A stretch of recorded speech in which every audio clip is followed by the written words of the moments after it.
Tema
በስመ አብ ወወልድ ወመንፈስ ቅዱስ አሐዱ አምላክ አሜን።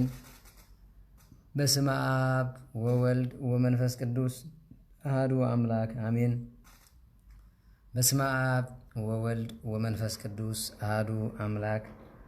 ይትባረክ እግዚአብሔር አምላክ እስራኤል ለዘአብጽሐነ እስከዛት ሰዓት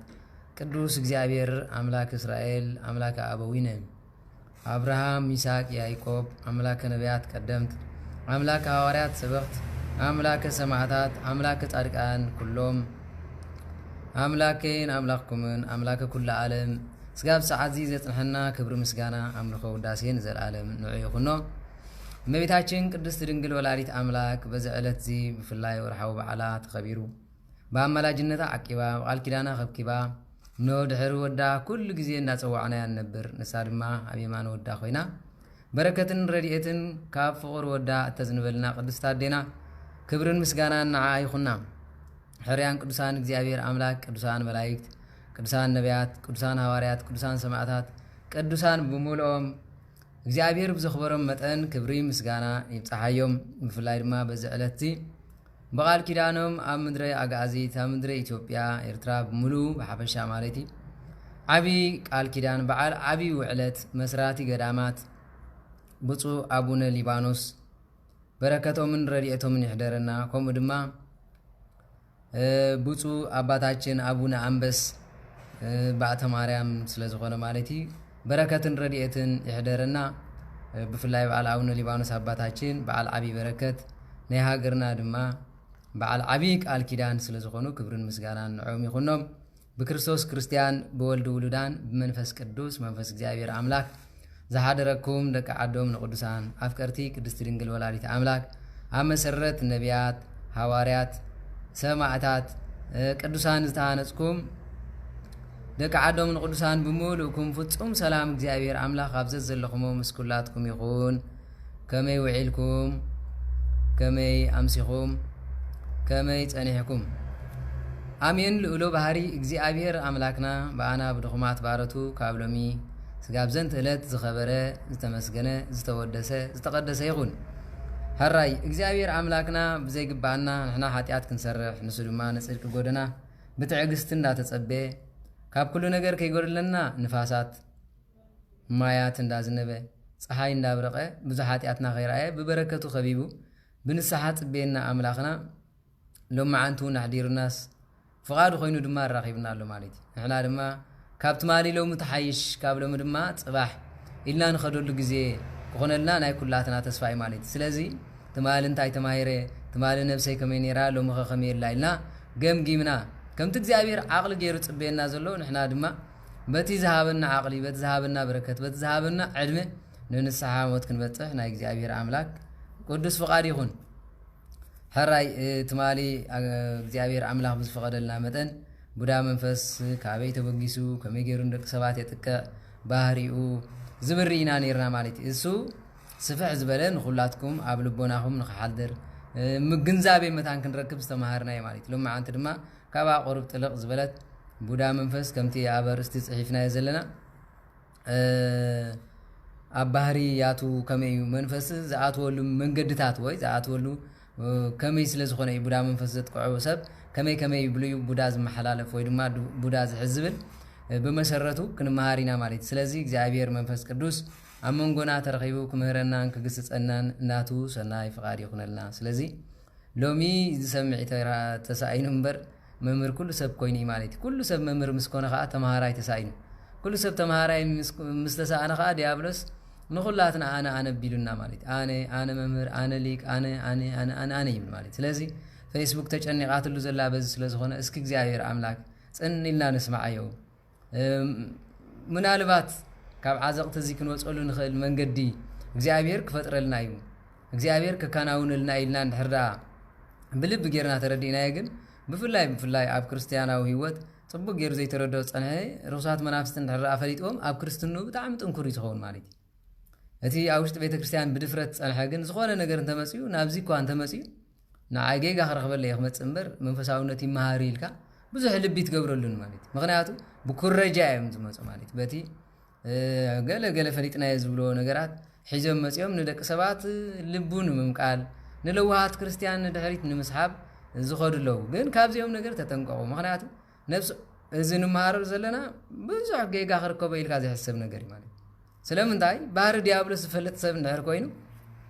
ዝስብልክዕ ዲያብሎስ እዩ ከም ዝገብረኒ ዘሎ እሞ ኣነ ኸ ብምንታይ ክቃወሞ ኢልና ክንከይድ ስለ ዝኾንና ማለት እዩ ስለዚ ብፍላይ ቁርብ እዚ ምስ ተምሃርና እዚ ናይ ቡዳ ጸሎት ሓይሊ ጸሎት በረኸት ዘውህብ ጸሎት ኣጋንንቲ ከምዘይቀርቡኻ ዝገብር ጸሎት ካብ ኣቦታትና ታሪክ ካብ ብፍላይ ካብ ስንክሳር እንዳምፃና ንጋንንቲ ከመይ ገይሮም ዝስዕርዎም ነይሮም ኣቦታትና ከመይ ገይሮም ዝስዕርዎም ነይሮም ንሕና ኸንታ ኮይና ከምኡ ዘይገበርና ኣገዛና ኮይና እንዳተቃለስና ንቤተ ክርስቲያን ቅድሚ ምኻድና ተቃሊስና እንድሕር ከይድና ንቤተ ክርስቲያን ኮን ኸይድ ክንቅደስ ኢና እምበር ክነቐድስ ኣይኮናን ኩሉ ግዜ እንታይ ከቐድስ የኸይድ ከምዚ ክንቅደስ ኢና ንኸይድ ንቤተ ክርስቲያን ክነቐድስ ኣይኮናን ማለት ስለዚ ከይድና ተቐዲስና ተባሪኽና ክንመፅእ ከለና ኣገዛና ግን ክነቐድስ ንኽእል ንብሎ ዘለና እዚ ተቐደስካዮ ነገር ንደቂ ሰባት ምሕላፍ ካብ ቤተ ክርስቲያን ዝወሰድካዮ በረከት ኣገዛኻ ምፍሳስ እዩ ዝበሃል ማለት ስለዚ ካህን ዝኸይድ ክቕደስ እዩ ምእምን ዝኸይድ ክቕድስ እዩ ምክንያቱ ቅዱስ መን እዩ ማለት እዩ እግዚኣብሔር እዩ ማለት እዩ ኣነ ቅዱስ እየ ዝበለ ንሱ ስለ ዝኾነ ቅድስና መሰረቱ ወሃቢ ዘይብሉ ቅድስና ንእግዚኣብሔር ኣምላኽ ወሃቢ እዚ ከይበሃል ባህሪ እዩ ቅድስና ናይ እግዚኣብሔር ማለት እዩ ኣነ ንስኹምን ግን ካብ ቅድስንኡ ከይድና እንታይ ኢና ንገብር ማለት እዩ ተቐዲስና ኢና ንመፅእ ማለት እዩ ስለዚ ከምዚ ጌርና ንኸደሉ ደረጃ ቅድስና ዘውህብ ህይወት ቅድስና ዘውህብ መንገዲ ቅድስና ዘውህብ ኣካይዳ ኣዘራርባ ዝብል ክርስቲያናዊ ባህሪ ካብ መፅሓፍ ቅዱስ ኢና ክንመሃር ማለት ድሕሪኡ ክርስቲያናዊ ህይወትና ክምቅረልና ይኽእል እዩ ተዘይኮይኑ ግን ብድምዙዝ ህይወት ስለ ንኸይድ ኩሉ ግዜ እንታይ ማለት እዩ ሓደ ክመፅእ ከሎ ሸለው ሓደ ክመፅእ ሸለው ሓደ ክመፅእ ሸለው ንብሎ በዚ ክርስቲያናዊ ፅንዓት ስለ ዘየለ ሓደ ክርስቲያናዊ ሰረት ስለ ዘይፀንሐና ክልተ ሳልሳይ ድማ ናይ ሎሚ ኣመሃህራና ኩላትና ዓለማዊ ባህሪ ዝተሓወሰ እዩ ሓደ ናይ ቴዎሎጂ ምሩቕ ንበሎ ማለት በዚ ናይ ሎሚ ዘራርባ ናይ ስነ መለኮት ማለት እዩ ሳይኮሎጂ ዘፅንዕ ማለት ዘይመስል ኮይኑ ምስ እግዚኣብሔር ፃረር ሳይኮሎጂ ፅንዕ እንድሕር መፅኡ እንታይ ዝብለካ ኒሮ ከም ዝገበረ ኣእምሮ ከም ዝበለት ኢሉ ነቲ ሰብ ኣእምሮ እናውፅእ የብሎ ማለት ስለዚ ነዚ ድብልቕልቕ ዝበለ ህይወት ስለ ዝሓዋውሰሉ እንታይ ይኸውን ሰብ ማለት እዩ ልቢ ይህረም ንሱ ከዓ ምንታይ ዝኣምን ምሁር ኢልና ኣብኡ ስለ ንፅጋዕ ንሱ ድማ ንዓና ይሃስየና ማለት ስለዚ ሊቅ ዝበሃል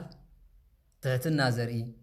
ንእግዚኣብሔር ኣምላኽ ዝእዘዝ ክፀርፎ ከሎ ትሕት ዝብል ንክርስቶስ መሲሉ ኣምላኽ ከሎ እግዚኣብሔር ኣምላኽ ሙሉእ ትሕትኑ ዘርአየሉ ንሱ ድማ ንዓይ ምሰሉ ኣነ ዝሓለፍክዎ ሕለፉ ስለ ዝበለና እዚ ሊቅ ይበሃል ማለት እዩ ምክንያቱ ጎይታናን መድሓኒና ኢየሱስ ክርስቶስ ናይ ግብሪ መምህር ኮይኑ ምሂርና እዩ ማለት እዩ نحنا دما نقبر خريستوس بزلاتا كنقالس بزلاتا خنكيد يزغبنا مالتي كاب عقمنا نلعل تخوينو اغزيابير املاك كاب عقمين لعليمو بعلها حاجزنن ابرها لين كنبلو نغبا مالتي سلازي نتي زبحال ነገር تعذبنا تردي نهر دخينا قليل يزخونلنا تزي كوين ግን كل ጊዜ ابز دمزز ህይወቲና ነበር مالتي እግዚአብሔር አምላክ ምስጢሩን ጥበቡን ይግለጽልና ትንቢተ ኤርምያስ ምዕራፍ 6 ሓደ ጊዜ ኤርምያስ ካብ እግዚአብሔር አምላክ ተላይኹ ብፍላይ ትንቢተ ኤርምያስ ኮፍልኩም ተንቢብኩም አነ ኤርትራውያን ኢትዮጵያን ዝተጻሐፈ ኮይኑ ይስምዕኒ ማለት ንእስራኤላውያን ኮይኑ ውን አይስምዕኒ ምክንያቱ ምስ በረከቶም ዝነበሩ እስራኤላውያን እግዚአብሔር አምላክ ገዲፎም ከመይ ዓይነት ህይወት ኸዱ ነይሮም ትንቢተ ኤርምያስ ክዛረብ ከሎ ነቢያትን ካህናትን ዝገብሮ ዝነበሩ ካይዳ ክነቕፎም ከሎ ኢና ንርኢ ማለት ሎሚ ድማ ልክ ትንቢተ ኤርምያስ ንዓይን ንዓኹም ተጻሐፈ ይመስል ማለት ሓደ ጊዜ ምርር ኢልዎ ሰምዖ ሲኒ ማለት ንመን ዳ ክዛረበ ምን ዳ አለ ሰማዕ ዝበለሉ ጊዜ የሎ ማለት ስለዚ እስኪ ትንቢተ ኤርምያስ ምዕራፍ 6 ታጠቂስና ያዘልና ጥቅስን ቢብና ናብ ትምህርትና ንእቶ ማለት እግዚአብሔር አምላክ አብ ቅዱስ ነቢይ ኤርምያስ ሓዲሩ ዝጻሐፈ ወንጌል ንዓና ድማ አብ ልበናና አትዩ ጸጋ መንፈስ ቅዱስ ሓዲሩ ንበረከትን ረድኤትን ይግበረልና ማለት ስለዚህ በረከት ቅዱስ ኤርምያስ ይሕደረና هراي كاب قطر تشعات زلو كنرينا مالتي علاويت اسرائيل كاب زبل سغاب 15 زلو خنم ببينا مخنياتون مصحف عم بباله كرتاس انت فصمتا كاب مجمريا سغاب مفصمتا انا مصحف عم ببا يزبل مالتي سلامنتاي كابو كاب لعل خاب تحتم بيب كاين تخير كاي مالتي ስለዚህ ዝዕውተና ማለቲ እግዚአብሔር ጎይታ ሰራዊት ከምቲ ንተኽሊ ወይኒ ዝቅርሞ ነቶም ዝተረፉ ህዝቢ እስራኤል ክቅርምዎም እዮም ስለዚህ ግዜ ከለካ ከምቲ አራይ ዘቢብ ኣብ ሓረግ ዝገብሮ ነቲ خطدحنو اتخيل قلطيفك ادحنو بلني لمالي ስለዚህ አብዚ እስራኤላውያን ገሊኦም ናብ ስደት ኣብ ዝኸዱሉ ጊዜ ኤርምያስ ግን ነቶም ተሪፎም ዝነበሩ ከተባብዖም ከረዶም ከም ዘለዎ ዝነገረ ቃላት ስለዚህ ከም ተቀርሚ ዝተረፈ ቀልጢፍ ዝቀርም ወይ ከም ሓረገ ወይ ንብትሕቲ ጎንዲ ኮይኑ ዝእክብ ከም ጌርካ ነቶም ካልኦት ቀርሞም እረዮም ኢሉ ማለት ስለዚህ ቀንዲ ትምህርትና ኣብዚ እንታይ ማለት ነቶም ተረፉ ሕዋትና ነቶም ብትዕቢት ዝኸዱ እግዚአብሔር ልቦና ይሃቦም ማለት ነቶም ብትሕትና ዘገልግሉ እግዚአብሔር ጸጉ ይብዛሕሎም ነቶም አነ ንስኹም ሸፊትና ዘለና ካብ ኩሉ ነገር አይውዕይ ዝሕል ኮይና ማለት አነ ዘሕዝነን ነገር እንታሃሊ ንስሓዚ አተና ስለ ፓትርያርክ ምዝራብና ማለት ኩሉ ሰብ ስለ ፓትርያርክ ተጨኒቁ በቃ አብና አንጦንስ ይብል ማለት አብና አንጦንስ ምሳረም ኮን አና በረከቲ ማለት ሐቅ ገይሮም ናይ ገይሮም ቀሊል ነገር ማለት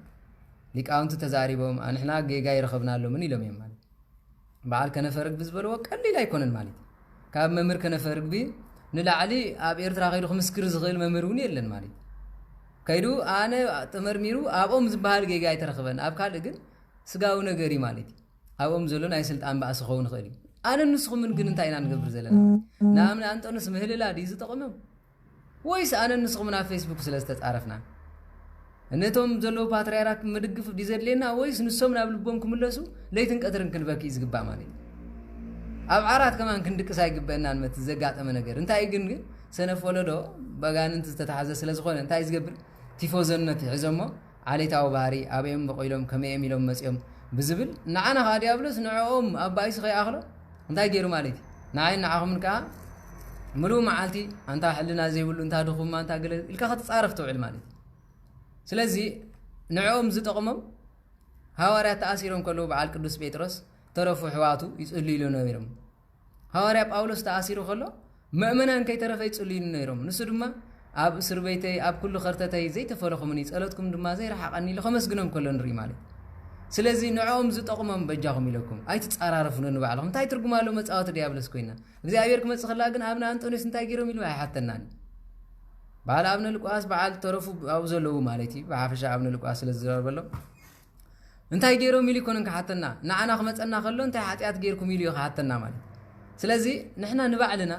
ብጾምን ብጸሎትን ብብኽያትን እንተዘይ ኮይኑ እምበር ኣነ ንስኹም ተጻሪፍና ክንፋጋእ ክንሳበር ተኮይኑ እምበር ፍታሕ የለን ምክንያቱ ዲያብሎስ ሳይ ዝደልያ ነታ ሃገር በቲኑ ኣደዳ ባዕዳውያን ኣደዳ ቅርስታታ ቅድስና ቤተክርስቲያን ዓንይኮ ቤተክርስቲያና ዓንዩ ካህናት ተሰዲዶም ዲያቆናት ተሰዲዶም እዚ ሁሉ እኮ ብገዛ ኃጢአትና እውን እኮ ማለት ስቕልና ንላዕሊ ሓሲብና ስለንኸይድ እምበር ዲያብሎስ ንዓና ስለዝተፃወተልና ካብ ቅድስና ስለዝሃደምና ካብ ቅዱስ ቁርባን ካብ ንስሓ ስለዝሃደምና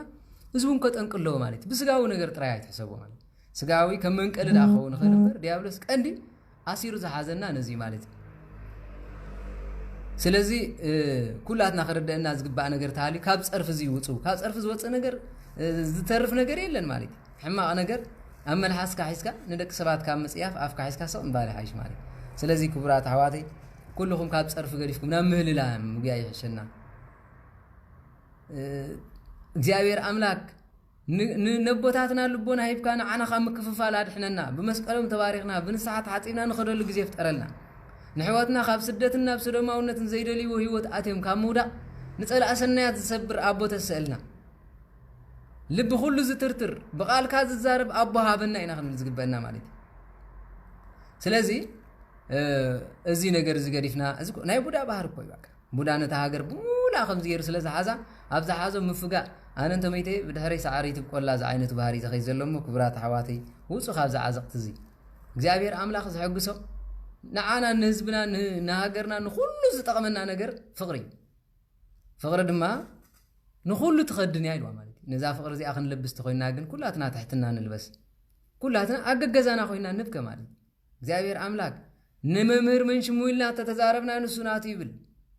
ሊቀ ጳጳስ መንሽሙ ተበለ ናቱ ይብል ብኤርትራ ተሰ ናቱ ይብል ንኢትዮጵያ ኩሉ ሓደ ኮይ ማለት ኣብ ኢትዮጵያ ዘላ ጉድ ኣብ ኤርትራ ኣለ ውሕድቲ ስለ ዝኾነት እምበር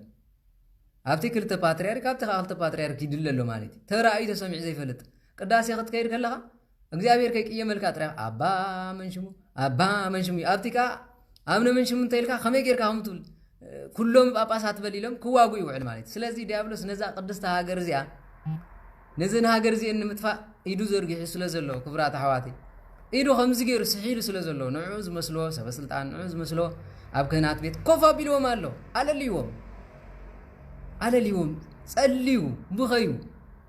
ስለዚ እግዚአብሔር ኣምላኽ ድማ ዓይንቲ ልቦናና ካብቶም ዝደኸሙ ድማ ካብ ዝገርመኩም ማለት ካብቶም ዝደኸሙ ሰብ ዘይ ዝነዓቆም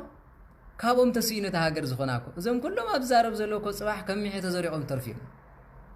ኣነ ነዚ ምስክር እየ ማለት ኮፍ ኢልካ ምስ መነኮሳን ክትዕልል ከለኻ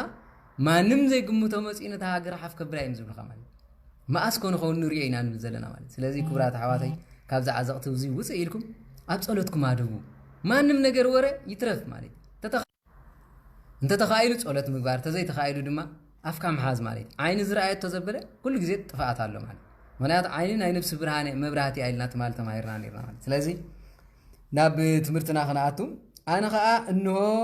እዝኖም ዘይተገዝረ ክሰምዑ ዘይክእሉ እዮም እቲ ዝሃበኒ ቃል ከም ነውሪ ስለ ዝቆፀርዎ ባህ ኣየብሎምን እዩ እሞ ኸደኣ ምእንቲ ክሰምዑስ ንመን እየ ዝዛረብ ኣብ ቅድሚ መን ከ እየ ዝምስክር ስለዚ ኦ እግዚኣብሔር ኣምላኽ ቁጣዓኻ ኣብ ውሽጠይ ይነድድ ኣሎ ትም ክብል ድማ ኣይክእልን እየ ኢሉ ኢለ መለስ ኩሉ ኢሉ ማለት ስለዚ ነዚ ነገር እዚ ስለ ዝኾነ እዝኖም ዘይተገርዘ እዩ ልቦም ዘይተኸፍተ እዩ ዓይኖም እንዳረኣያ ከሎ ዕውር እዩ እግዚአብሔር ኣምላኽ ድማ መልእኽቲ ይበን ኣሎ መን ዳኣሉ ዝሰምዐኒ ንመን ዳኣለ ይዛረብ ቢሉ ክጭነቕ ከሎ ንሪኦ ማለት መን ትንቢተ ኤርምያስ ኣሕዋቲ መን ይኽሰምዑ ዝቓል ወንጌል መን ይኽምህለል መን ይኽበኪ ስለዚ ነዚ ምርር ስለ ዝበሎ ኪድ ቀርሞም ንእስራኤላውያን ቶም ተረፉ ቀርሞም ኣምፃዮም ናብ ፍቕሪ ናብ በረከት ኣምፃዮም ኢሉ ክዛረበ ከሎ እዚኦም እዝኖም ኣይተገዝሩን እዝኒ ምግዛር ካብ ነውሪ ምውፃእ ማለት ጉዙር ነውሪ ከም ተቐንጠጠሉ ንሕና ድማ እዝንና ካብ ነውሪ ምስማዕ ኣቦታትና ኮ እዚ ኮ ግዜ ጾሚ ነይሩ ማለት ንፀራርፈሉ ግዜ ይኮነን ንምህለለሉ ግዜ ነይሩ እዝኒ ትጾም ዓይንኒ ትጾም ኣፍኒ ትጾም ብሙሉእ ማለት እግሪ ኢድ ትጾም እዝኒ ትጾም እምሰሚዓ ህሱም ዝበሎ ነዚ ማለት እዝኒ ክፉእ ካብ ምስማዕ ዓይኒ ክፉእ ካብ ምርኣይ ኣፍንጫ ክፉእ ካብ ምሽታት ኣፍ ክፉእ ካብ ምብላዕ እግሪ ደም ካብ ምፍሳስ ካብ ምኻድ ኢድ ካብ ምስራቅ ኩለን እዚአን ይጾማ ኢሉ ማለት ብስጋ ምጻም ዳ መጥማይ እንዳሉ ዝባል ማለት ስለዚ ከምዚ ዝበሉ ሰባት ኣለው ንመን ይኽዛረብ ኣነ ውሽጠይ እግዚአብሔር ኣምላኽ የንድደን ኣሎ ኩራ እግዚአብሔር ኣምላኽ ድማ ይዓብሎ ንመን ከ ይኽዛረብ ኢሉ ቁጣዕ እግዚአብሔር ኣምላኽ ኢሉ ማለት መወዳእታ ቁጣ እግዚአብሔር አምላክ ይነድዳሉ ስለዚህ ኣብ ልዕሊና ቁጣ እግዚአብሔር አምላክ ይበዛሓሎ ኣብ አካልና ምስጋና ዲያብሎስ ነጊሱሎ ማለት በተዛራርባ ስለዚህ እንታይ ዝብል ማለት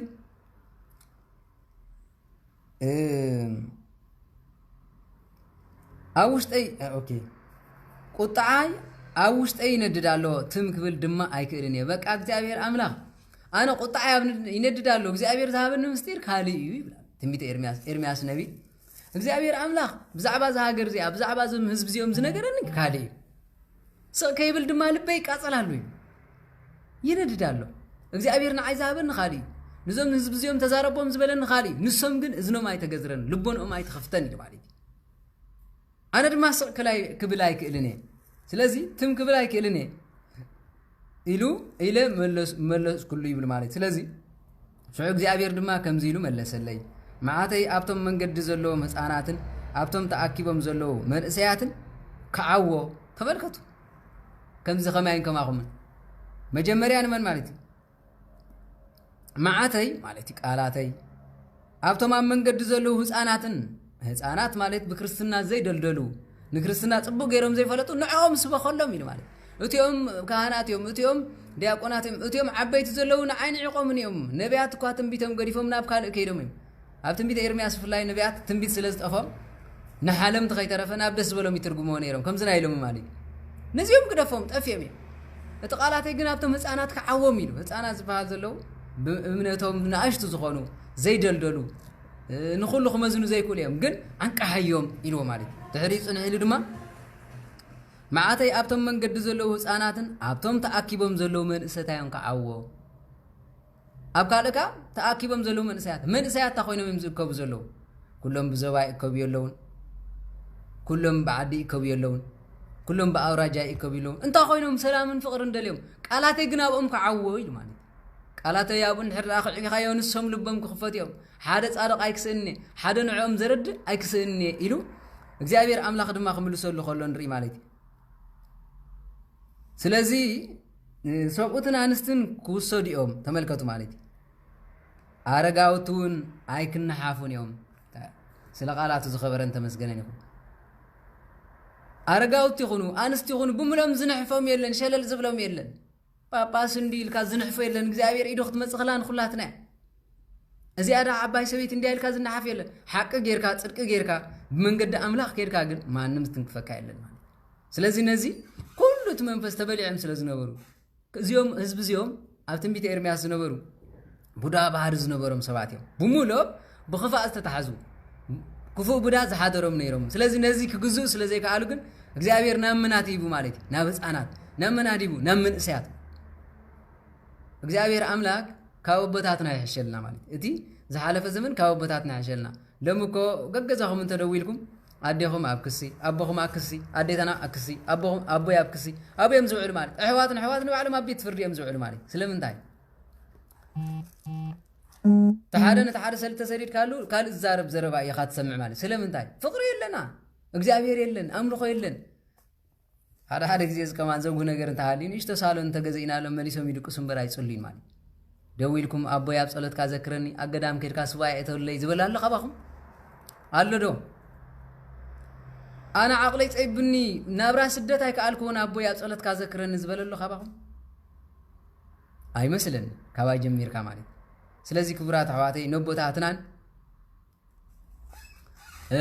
ነዴታትናን ክንብለን ዝግባእ ነገር እንድሕር ሃልዩ ሰልዲ ሰደል ክለኹ ተልካ ሰይ ዝወደይ ኢላ ብሰልዲ ገይራ ተደፊና ብምኻድ ንዓና ኣበይናይ ዓዘቕቲ ከም ዘለና ኣይትርእየና ናይ ማለት ቀደም ግን ኣዴታትና ወደን እንተገይሹ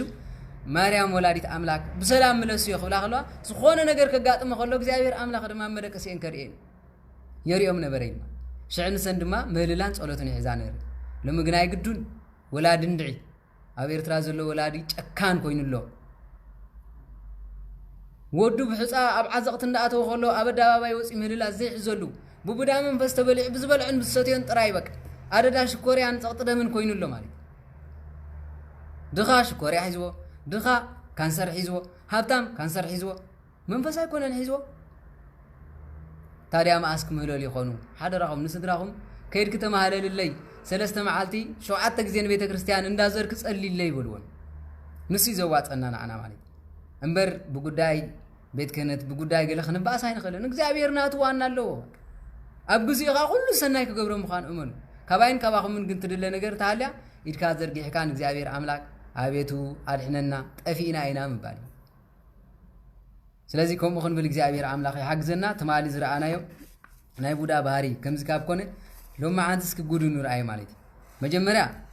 ቡዳ ከመይሉ ብዓይነ ከም ዘጥቅዕ ከመይሉ ብስጋ ከም ዘጥቅዕ ርኢና ነይርና እስኪ ቡዳ መንፈስ ኣብ ኣካልና ኣብ ሰለስተ ነገር ይዝሓድር መናፍስቲ ብመሰረቱ ማለት ኣብ ኣካልና ኣብ ስጋና ዝሓድር ኣለው ኣብ ደም ዝሓድር ኣለው ኣብ ነፍሲ ዝሓድር ኣለው ማለት ኣብ ስጋ ዝሓድሩ ብሙሉኦም ዓመፀኛታት እዮም ኣብ ደም ዝሓድሩ ብሙሉኦም ንዱራት እዮም መፍሰስቲ ደም እዮም ኣብ ነፍሲ ዝሓድሩ ግን ብሙሉኦም ሙሉእ ብሙሉእ ሕፍረት ዘይብሉ ሓጢኣት ሕፍረት ዘይብሉ ክፍኣት እንደገና ድማ ኣልባውነት ዘይብሉ ሃይማኖት ይዝኸይድ ከምቲ ኣብ መዝሙረ ዳዊት ብፍላይ ቁጥር 14 ዘሎ ዝብሎ ኣሻ ብልቡ እግዚአብሔር የለን ዝብል ብኡ ዝኸይድ ማለት እዩ ኣምላኽ ኣበሎ መን ርእይዎ ሰይጣን ዝበሃል የለን ነገር ወይ ድማ መንፈሳዊ ነገር ተዛረብካ ምስ ኣምላኽ ከይተባእሰና ዝብሉ እንተኮይኖም እዚኦም ነፍሶም ምስ ዲያብሎስ ተዋሃደት እያ ማለት እዩ ስለዚ ካብዚ ሰውረና እስኪ ሎማ ዓንትኸ ኣብ ዓይኒ ኣብ ስጋ ኣብ ኣካልና ዝሓደረ መንፈስ ቅድሚ ናብኡ ምሕዳሩ በብሓደ ክንሪኦ ካብ ቤተሰብ ዝወራረስ ዛር መንፈስ ኣሎ ቡዳ ማለት ዛር ቡዳ እዚ ብመሰረቱ ሓንቲ ሰበይቲ ወይ ሰብኣይ ቡዳ ሒዝዎ ንነዊሕ ግዜ ብንስሓ ብቅዱስ ቁርባን ተዓጢቑ እንድሕር ዳኣ ዘይወሊድዎም ኩሉ ግዜ ንስሓን ቅዱስ ቁርባን እንተዘይሃልዩ ፀላእ ሰናያት ከም ዘሎ ፍለጡ ማለት ጾም የለ ጸሎት የለ ስግዳን የለ ገለ የለ ሰይጣን የብለን ከመይ ጌርካ ትብል ማለት ኣነ ኮ ግርም እዩ ዝብለኒ ማለት ከመይ ጌርካ እንታይ መንዳ ኣሎ ምሳኻ ማለት እግዚአብሔር ምሳና ተዝሉ ለይትን ቀትርና ይመመስገንና እንዶ መመስገንና ይባ ስለዚህ የለ ንሕናውን ሙሱ ስለዚህ የለና ኮይ ማለት እግዚአብሔር አምላክ ምስኩላትና ይሁን ስለዚህ ካብ ቤተሰብ ዝዋራረስ ዛር ኣሎ እዚ ካብ ቤተሰብ ዝዋራረስ ንብሎ ዘለና ወይ ካብቦ ወይ ካብዶ ወይ ቅድሚ ቦኻ ኣባሓጎኻ ወይ ድማ በደኻ በቦኻ ኾን ይኽእል ቅድሚ ኣብ ኣባሓጎኻ ዝነበረ ዲያብሎስ ቂመኛ እዩ ቂምታ ኣለዎ ኣብ ልዕሊና ማለት ቀዲሙ ንመንግስተ ሰማያት ብቅዱሳን መላእክት ክስጎብ ከሎ መተካእቱ ንዕኡ ኮይኑ እግዚአብሔር ንዓና ከም ዝፈጠረና ስለዝፈልጥ ነታ ንሱ ዝገደፋ ስፍራ ከይናኣትዋ ንሱ ድማ ይከራኸረና ንሱ ድማ ንዕኡ ንምምሳል በጣም ዝከራኸረና ማለት ስለዚ ቡዳ ዝሓዘ ሰብ ሸውዓተ ካብ 5 ዓመት ብሎ ካብ 5 ስጋብ 7 ዓመት ዘሎ ልዕሊ እንተኸይዱ ነዊሕ ዘመን ተገይሩ ንባዕሉ ቡዳ ይዝኸውን ንባዕሉ ናይ ቡዳ ባህሪ ዝገብር ማለት ቡዳ ብመሰረቱ ክወራረስ ከሎ በትምህርት ዝመጽእ ቡዳ ኣሎ ብፍላይ ኣብ ስመራ ጓላት ቦታ ነገር ኮን ግን እስኪ ንሰብ ዕቀባ ማለት እግዚአብሔር ዝገብሮ ባህሪ እግዚአብሔር ዝሓዞ ዘመን ስለዘሎ ንሕልና ግን ቡዳ ዝማሃርሎ ማለት ከመይ ጌርካ ንትሰብ ብዓይን ካፍጢትካ ትሕዞ ስራይ ጌርካ ከመይ ጌርካ ትሕዞ ዝማሃሩ ኮፍ ኢሎም ኣሎ ማለት ንልብ ኾነኩም ብፍላይ ኣብ እንዳ ቅዱስ ኡራኤል ቤተ ክርስቲያን ወዲ 70 ዓመት ዝኣክል ካህን ተመሲሉ ብዙሕ ጉድ ዝገብር ኣሎ ማለት ኣነ ግርም ዝበለኒ እዚ ማለት ግን ከም ጻድቕ ይዝፍለጥ አቡ ክትሪኦ ከለኻ ንደቂ ሰባት ግን ኣውዲምዎም እዩ ማለት ኣብታ ቤተ ክርስቲያን ኣይፍለይን ከምዚ ዝኣመሰሉ እኮ በቃ ካህናት ተመሲሎም ንቤተ ክርስቲያን ዘጥፍዋ እዚ ከመይ ገይሩ ካህን ይበሃል ዲያብሎስ ይበሃል ካህን ዝበሃል ኮም ይኮነን ብምእመናን እንዳማሃለለ እንዳብከይ ኾፍ ዘብል እምበር ኣብ ማጨሎት ከይዱ ሕቢ ኢሉ ክታብ ክሰርሐልኪ ከም ዝገብረልኪ ምሰብኣይ ከይትባኣሲ ከም ዝንድሕር ዝብል ኮይኑ ብምንታይ እዚ ካህን ክበሃል ማለት ስለዚ ነዚ ነገር እዚ ክርድአና እንድሕር ደኣ ኮይኑ ንከምዚኦም ዝኣመሰሉ ሰባት ምቅዋም ማለት ስለዚ ከምዚኦም ዝኣመሰሉ ሰባት ተማሂሮም እንድሕር ወሊዶም ብመሰረቱ ቡዳ ይዝኸውን ማለት ቡዳ መንፈስ እንድሕር ተወሊዱ ድማ ጠንቃሚ ካብ ህፃንነቱ ትሒዙ ነግራም ጨቅጫቃ እንደገና ድማ ምንም ኣይሰምዕን ዝሓዞ ንዓይን ተዘይኮይኑ ኣይብኒ ህፃን ከሎካ ህፃን እኮ ለዋይ ማለት ህንካ እንተይልካዮ ይቕበል ሃበን እንተይልካዮ ህንካ ዝብል ካብ ህፃንነቶም ኮይኖም እምቢ ኮርነፍ ዝብሉ ህፃናት ቡዳ ገና ካብ ማህፀናት ደም ዝሓዞም ሰባት ማለት ስለዚህ ካብ ዝሰውረና ማለት ብንስሓ ብቅዱስ ቁርባን ተሃሊ ግን ኩሉ ግዜ በረከት እግዚአብሔር አምላክ አለው አማህፀን ከሎ ህፃናት ይባረኸዮ ኤልሳቤጥ እኮ ገና ብስራት ክትነገር ከላ ሰበይታ ትወልደልካ አማህፀን አዶ ከሎ ድማ ብሩኽ ክኸውን መንፈስ እግዚአብሔር ከሓድሮ ኢሉ መቤታችን ክትመጽእ ከላ ድማ አማህፀን ኮይኑ ክሰግድ ከሎ ወይ ድማ ከምቲ መጽሐፍ ቅዱስ እንት ጥረቃል ተዛሪቦ ዘሎ አደጎይታይ ኢሉ ዝሰበኻ አደጎይታ ምዃና መን ነገርዋን ኤልሳቤጥ አማህፀና ዘሎ ህፃን ኮይ ቅዱስ ዮሐንስ ገና አማህፀና ከሎ ንሱ ኣፍ ከየውፀ እግሪ ከይተኸለ ሰብ ኮይኑ ብዚ ከይበቆለ ከሎ ብዚ ምድሪ ወይ እግሪ ከይተኸለ ማለት ከይበቆለ ከሎ ከይተወልደ ማለት ከምቲ መጣመምቲ ቃላት ስለ ዘለዎ ማለት ገና ከይመጽእ ከሎ ነድዩ ሰብ ይኽዋ ማለት ምክንያቱ ንሱ ትንቢት ተዘሪብሉ እዩ ንጎይታ መንገዲ ዝጸርግ ኢሉ ጎይታ ቅድሚ ምጽኡ ኣደ ጎይታ ናበዲ ስለትመጽእ ዘላ ናበዲ ክትመጽእ ከላ መንገዲ ጸሪግዎ ኣሪዋ ዛት መጽእ ዘላ ኣደ ጎይታ እያ እታ ኣነ ሰብ ከሉ ካብ ማህፀን ወፄ መንገዲ ዝጸርገሉ ጎይታይ ኣድዩ ንሳ ያልዋ ንሳ ድማ ኤልሳቤት ዝብል ድምፂ ክሰምዕ ከላ ንሱ ሰገደ ተሰራሰረ ኢሉ ማለት ኣደ ጎይታ ኢላት ምን ነጊርዋ ብዘይካ ቅዱስ ገብርኤል ከም ተበሰረት ዝፈልጥ የለን ምን ሰብ ይኽዋ ንኤልሳቤት ምን ሰብ ይኽዋ ያሰገደት ቅዱስ ዮሐንስ ኣይኮነን ገለ ዓሻ ሰብ ኣብ መናፍቅነት ስለ ዝጠፈ ህፃን ዶ ከብድድኡ ከሎ ይዛረብ እዩ ከመይ ገይሩ ገና ወዲ 6 ወርሒ ነይሩ እግዚአብሔር አምላክ ዝሓረዮ እንኳን ንሱ እብኒ ገይሩ ክሰብኽ ከሎ ንርኢ ጻጻ ገይሩ ክሰብኽ ከሎ ንርኢ ኣድጊ ገይሩ ክሰብኽ ከሎ እንኳን ሰብ ፍጡር ማለት ንኤልሳቤት ግን ምስ ሰበኻ እንታይ ኢሉ ኣደ ጎይታይ ናባይ ክትመፂ ከመይ ኮነለይ ድምፂ ሰላምታ ከምሰምዓኹ ኣብ ከብደይ ዘሎ ህፃን ተሰራሰረ ኢላ መብርሃን ወላዲት ኣምላክ ዘሰራስር ቃል ተስምዐና ስለዚ ነዚ ሓጎስን ደስታን ወሊዳ ድማ ህፃና ገና ምስ ተወልደት ሒዙ ካብ ህፃንነቱ ምንም እኳ ባድኡ ገጻዱ ናቡን ከይጸገበ ከሎ ኣብ ምድረ በዳ ዓብዩ ንእግዚአብሔር ኣምላክ ፊት ንፊት ዝኸዱሉ ምእመናን እንዳጸረገ ኣብ መጨረሻ ድማ መጥምቀ መለኮት ኮይኑ ገና ፍቅር እግዚአብሔር ኣምላክ ስለ ዝበጽሕሉ ድማ ክሳዱ ተቆሪጹ ንሓቅነት ድማ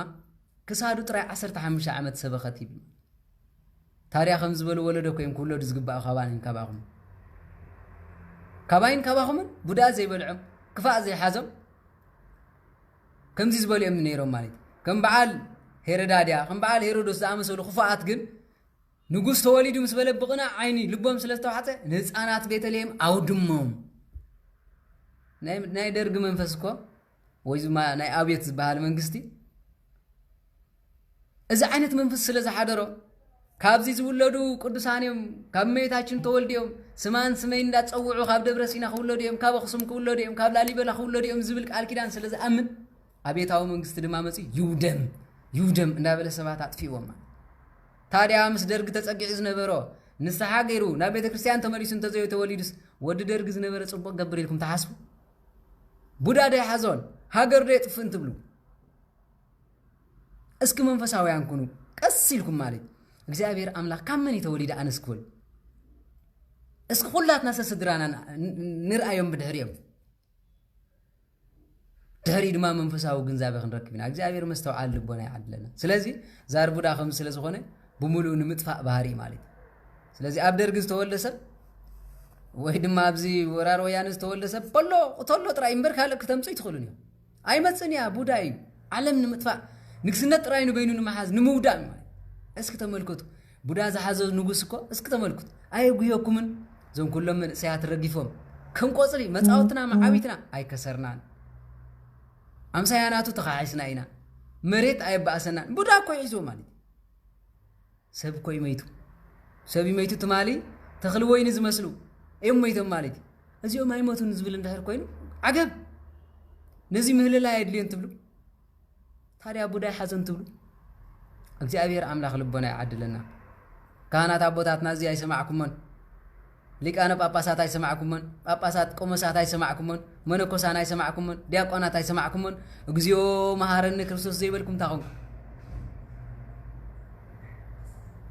ታዲያ ቡዳ ኩላትና ኣሎ ማለት ንዕኦም አይተሓዘሎም ብመንፈስ ተበልዕም ንሕና ዘይናቶም ሰርቫንት ኮይና ዘለና ስለዚ ነቲ ዓገብ ዝገብር ሙሉእ ብሙሉእ ዓገብ መንፈስ እግዚአብሔር ዘይፈትዎ ክህነት ዘይደልዮ ነገር ንምንታይ ትገብሩ ምባል ጉቡይ ማለት ከምቲ ኣብ ገላትያ ምዕራፍ 2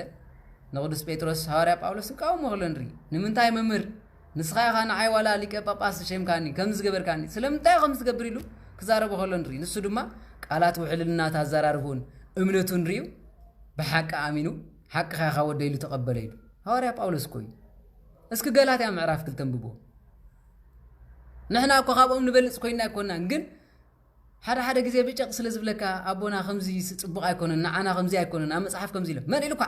በለንካ ሃባ በለንካ እቲ መስቀልን ቆብዕን ሞ ንስኻ መሓድሮም በቃ ንሕና ከፍ ክንብል قال كوينا أبونا أزيز بقى يكونن كمزير إمتى وا بلت أنا حيلك أنا حاسك قطعتني زي مني ببودا استتعز خان زي زرو بودا ملو زبلع خان زي زرو يبلكم الله إيه لكم بودا بلعوا بيت كريستيان أينتاين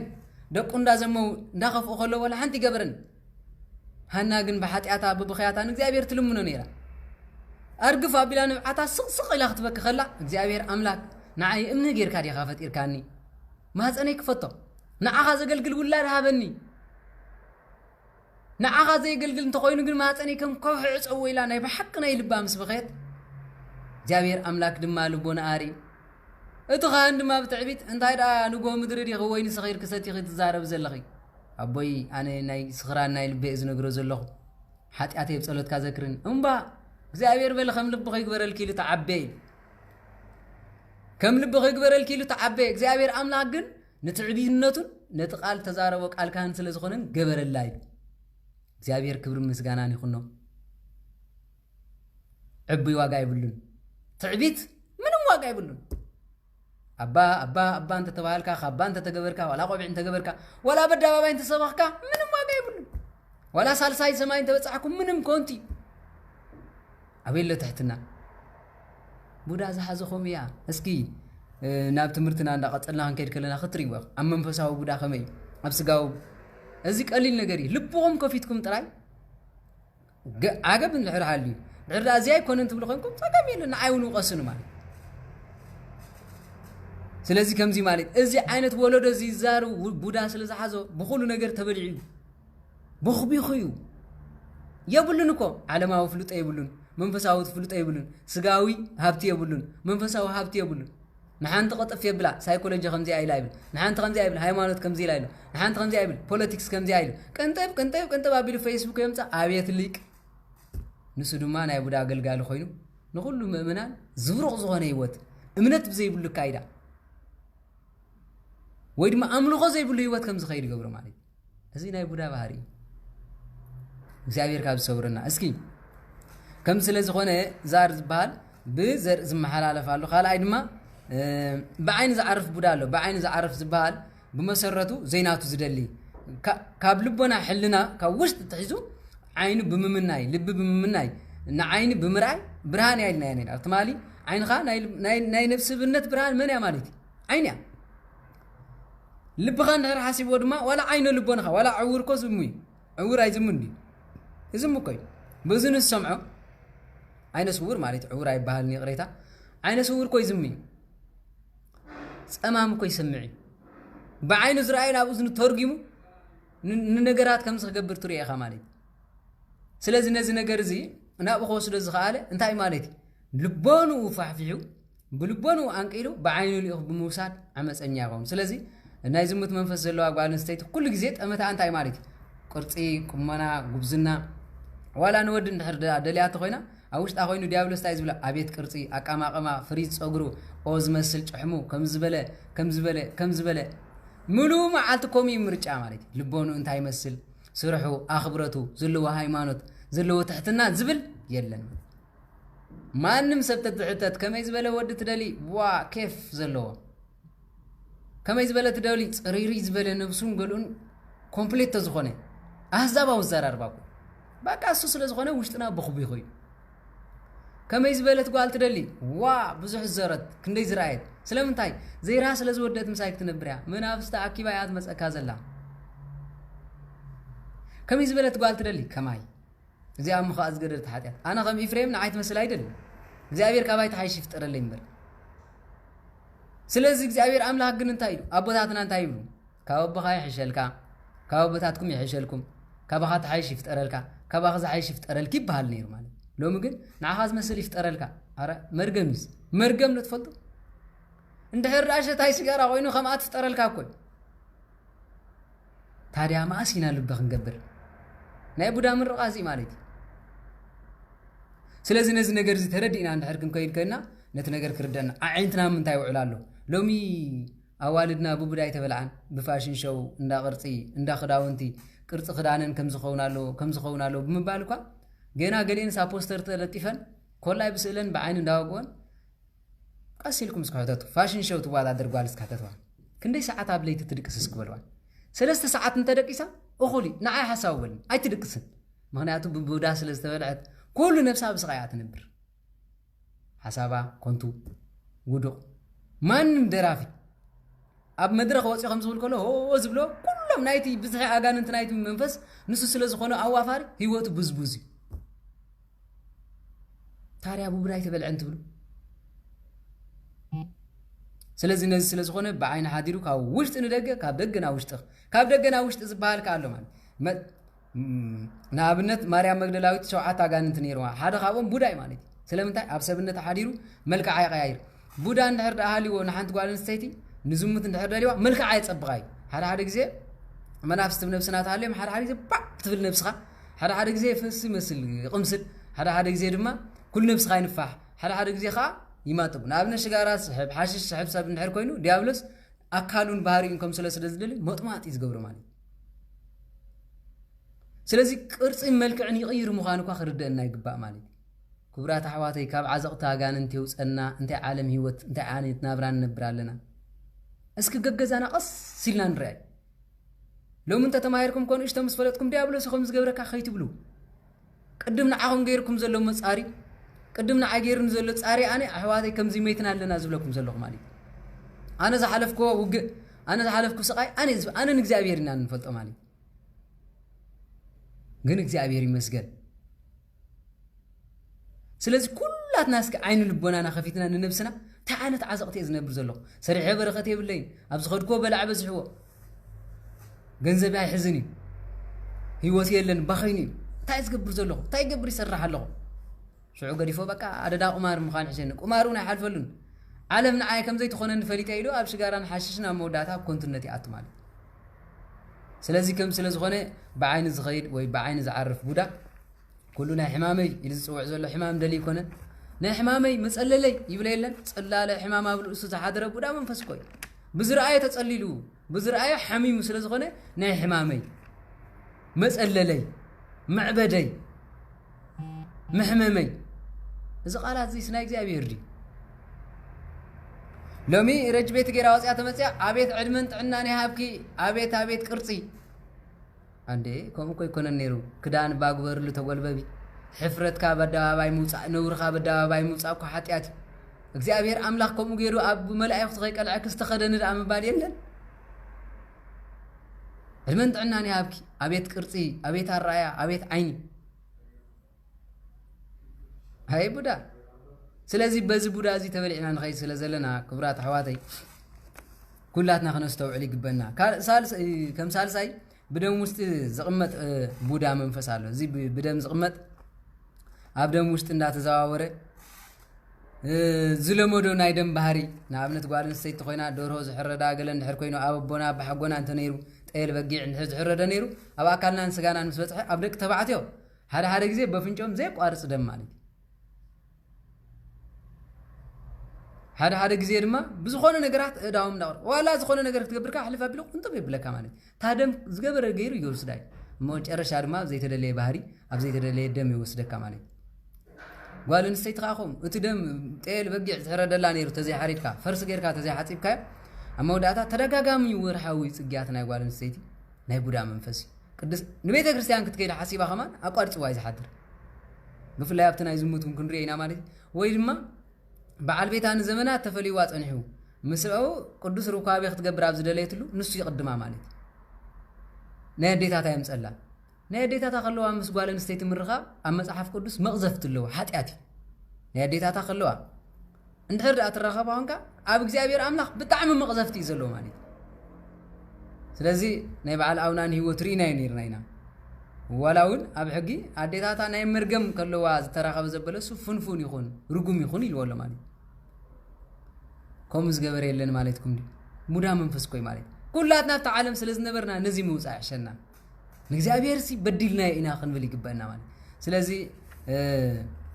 አውዳ ዓመት ክኾን ከሎ ስለምንታይ ከም ዘይትገብረልና ዓና ደም ዘይተንቀዕልና በገዛ ደም ዘይተሓረደ ኢሎም አሻንፈረ ዝብሉ ሰባት ዛር ቡዳ ተማሳሳሉ ባህርኳት ኣለዎም ቡዳ ግን በጣም ሐሳዲ አገዛ ናይ መዋይ ናይ ሙጫ ባህሪ ዘሎ ታይራስኻ ምን ኢኻ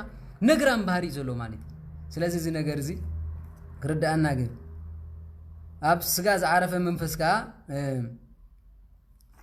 ኣብ ዓይን ሓዲሩ ንኻልኦት ሰብ ምጥቃዕ ከምቲ ትማል ዝበልኩኹም ማለት እዩ ስጋ እንስሳታት ናይ መቕታል ነገራት ናይ ምጥዋይ መኪና ናይ ምግጫው እዚ ሳይኪክ ዝበሃል ሳይኪክ ፓወር ኢልኩም ትፅውዕዎ በዚ ናይ ሎሚ ናይ ሳይኮሎጂ ወይ ገለ ንብሎ ሳይኪክ ፓወር ኣለዎ ብከምዚ ኣለዎ ንብሎ ቡዳ ቆይ ማለት እዩ ስለዚ ነዚ ነገር እዚ ብፍላይ እዚ ባህር እዚ ብጣዕሚ ደንፊዕ ዝኸደሉ ዘሎ ግዜ ስለ ዝኾነ ነዚ ነገር እዚ ክንርድኦ ይግባእ ማለት እዩ እቲ ካልእ ግን ምስ ነፍሲ ዝተዋሃደ እዩ እዚ ሙሉእ ብሙሉእ ንኣካልን ስጋን ዘብርስ መንፈስ እዩ ንኣካልን ንምፍላይ ኸማን ኣፀጋሚ ማለት እዩ ኣብ ቤተ ክርስቲያን ክመላለስ ይኽእል እዩ ኣብ ስጋዊ ነገር ክኸይድ ይኽእል እዩ በሊሕ ክኸውን ይኽእል እዩ ብኩሉ ነገር ግን ብጣዕሚ ናይ ምጥቃዕ ባህሪኡ ክፉእ ስለ ዝኾነ ኣብ ነብስኻን ኣብ ስጋኻን ዘውርዱ ሃስያ ብዙሕ እዩ እስኪ ካብቲ ዘውርዱ ሃስያታት ንርአ ምስ ግዜና እንዳተምሃርና ማለት እዩ 10 ደቂቃ ኣቢላላትና ማለት ስለዚ ባህርያቱ ናብራ ዝበልዕ ቡዳ ኣሎ ናብራ ዝበልዕ ቡዳ ዝበሃል ናይ ኣብነት ንብረቱ ህይወቱ ኩሉ ከም ዝፈርስ ከም ዝወድም መኪና ተገዝአት ትስበሮ ሞባይል ተገዝአት ትስበሮ ኮምፒውተር ተገዝአት ትቃፀል ከምዚ እንዳገረ ዝበልዕ ቡዳ ኣሎ ማለት እዚ እንታይ ይበሃል ነብሲ ናይ ወዲ ሰብ ንብረት ናይ ወዲ ሰብ ዘጥፍእ ቡዳ ይበሃል ማለት ዝሓዝካዮ ነገር ብቕንእ ዝተሰየ ንኹሉ ምፍሳስ ኣቦታትና ግን እንታይ ገብሩ ነይሮም ንብረት ግዝእ ምስ ኣበሉ ማይ ድጋም ገይሮም ድግም ንፅግ የብሉ ካህናት ኣምፂኦም ኣባርኽ የብሎሞ ቤቶም ከኣብርኽ ክኸውን ነይሩ ሎሚ ገዛ ገዚኡ ከምኡ ዝገብር ኣሎ ትብሉ ገዛ ቀይርኩም ማይ ድጋም ደጊምኩምሉ ትፈልጡ ነቲ ገዛኹም ወይ ነፂግኩምሉ ትፈልጡ ዶ ከም ኣዴታትኩም ሓንቲ ደርሆ ገዛ እንድሕር መይታ ፀላእ ሰናያት ኣትይዋ ኣሎ ቡዳ ኣቲና ኢለን ኣዴታትና ስጋብ ካንሸሎ ዝኣክል ማይ ድጋም ይነፅጋ ነይረን ታዲያ መኣስ ዳልና ክንነፅጎ እቲ ማይ ድጋም መኣስ ኢና ክንጥቀመሉ ኣረ ሰባኺ ወንጌልስ ከምዚ ክትገብር ጓል ክትነፅጋ ይፍቀዳኒ ከምዚ እንድሕር ተዋሂብዋ ዳ ገዛ ዳ መን ክነፅገላ ኣገዛ ንሳኒ ንሰብ እያ ዘይትነፅግ ንኻልእ ክትገብር ስልጣን ዘይብላ እምበር ኣብ ገዛ ዳ እንታ ኮይና ዘይትነፅግ ገዛ ቤታ መንበርያ እዩ ተባሪኹ ተቐዲሱ ተዋሂብዋ ኣሎ መኣስ ዳ ክትጥቀመሉ እያ ማለት ብልክዕ ፀበል ክትቀድሕ ኣይትኽእልን እንዳ ፀበል ኣትያ ፀበል ክትቀድሕ ፀበል ክትኩዕት ካብ ቤተ ክርስቲያን ክተውፅእ ኣይትኽእልን ንሰባት እውን ክትግጭብ ኣይትኽእልን እያ ግን ኣብ ገዛ ዳ መን ክገብረላ እዩ ማለት ህንክሞ እዛ ጓለይ ኣብ ገዛ ክንፀግዮ ሰነ ጎለጎታ ኣንቢባ ኣብ ገዛ ክትነፅግ ኣይትኽእልን ስለዚ ዝተዛብዐ እምነት ኣምፂኦም ከምዚ ክትገብር ኣይግለን ቁልፍ ኣቢሎም ኣደዳ መናፍስቲ ይገብሩኻ ግዲ ይብልኩምን ዝተዋሃበና ኩሉ ተኣምር ኣንብብ ኣቢልኩም ተኣምር ቅዱሳን እግዚኣብሔር ብተኣምርካ ከም ዝግበረለ ኢልኩም ንፅግንፅ ካልእ ትረፍ ኣቦታትና እኳ ማይ ክሰትዩ ከለዉ እንዳስዋ ኣትዩ ስቕ ኢሉ ዝሰቲ የለን እኳ ኣቦ ባርኹልና ክበሃል ከሎ ንሂወት ይበሎ ፅምእኻ የሩየልካ ይበሃል ከምዚ ናይ ኢሎም ዘይኩም ባዕልኻ ሽኖ ዝብል ዕቡይ ወለዶ ምስ መፅህ ብጣዕሚ ፀጉህ ነገር ቆይ ማለት ባዕልኻ ሽኖ ደው ኢልካ ሽኖ ቀደም ግን ከምዚ ነይሩ ስለዚ ዝገዛእኹሞ ንብረት ኩሉ ብከምዚ ስለ ዝባላሽ ሞባይል ዝኣቢሉ ብሳልስቲ 4 ሽሕ እንዳበለ ዝኸሰረ የለን ኣብ ዓመት 3 ሞባይል ዝገዝእ የለን ቡዳ ይባላሽ እዚ እንታይ ዝገብር ንብረትካ ዘባድም ንብረትካ ዘባላሹ ቡዳ ይባሃል እዚ ማለት እዚ እንታይ ዝበሃል ናብራኻ ዝበልዕ ቡዳ ይባሃል ማለት ናብራ ካልኦት ዝበልዕ ቡዳ ኣሎ እዚ ከምዚ ዝረኣናዮ ንብረትካ ዝሓዝካዮ ንብረት ብምስባር ኩሉ ዘጥፍእ እዚ ናብራኻ ዝበልዕ ቡዳ ይባሃል ማለት ነታ ህይወትካ በቃ ምስቅልቅላ ያጥፋ ማለት ካልኣይ ናብራ ካልኦት ዝበልዕ ቡዳ እዚ ብጣዕሚ ክፉ እዩ ናብራ ካልእ ክብለኩም ከሎ ብፍፁም ሰብ ዝሓዘ ዝበለ ብቕንጣዕ ምባል